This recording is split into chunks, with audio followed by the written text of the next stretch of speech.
বুধবার সুপ্রিম কোর্টে রাজ্যের এসআইআর মামলা শুনানি রয়েছে। তার আগে শীর্ষ আদালতে হলফনামা জমা দিয়েছে কমিশন। সেখানেই পশ্চিমবঙ্গে এসআইআর প্রক্রিয়া ঘিরে বিতর্ক নতুন মাত্রা নিল সুপ্রিম কোর্টে। শাসক দল তৃণমূল কংগ্রেসের তরফে নির্বাচন কমিশন ও বিজেপির ভূমিকা নিয়ে ধারাবাহিক অভিযোগের মাঝেই শীর্ষ আদালতে হলফনামা দিয়ে একাধিক চাঞ্চল্যকর তথ্য পেশ করল জাতীয় নির্বাচন কমিশন।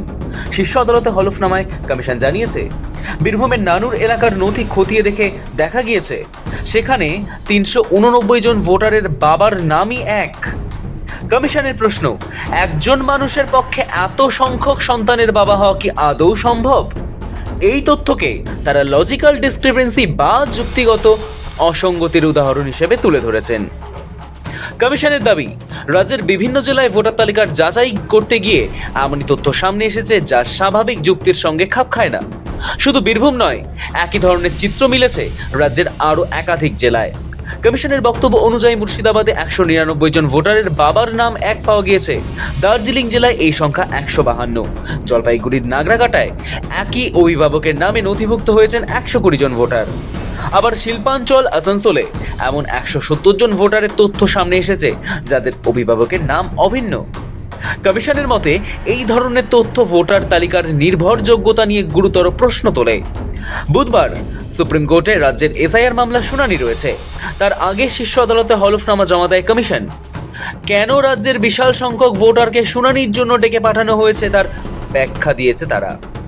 তাদের ওই হলফনামা থেকে চাঞ্চল্যকর তথ্য সামনে এসেছে। বাংলায় এসআইআর প্রক্রিয়া নিয়ে মূল বিতর্কের কেন্দ্রবিন্দু হলো কেন লক্ষাধিক মানুষকে শুনানির জন্য নোটিশ পাঠানো হচ্ছে। তৃণমূল কংগ্রেসের অভিযোগ, যাচাইয়ের নামে সাধারণ মানুষকে হয়রানি করা হচ্ছে এবং এর পেছনে রাজনৈতিক উদ্দেশ্য রয়েছে। এই অভিযোগের জবাব দিতেই সুপ্রিম কোর্টে কমিশন তাদের অবস্থান স্পষ্ট করেছে।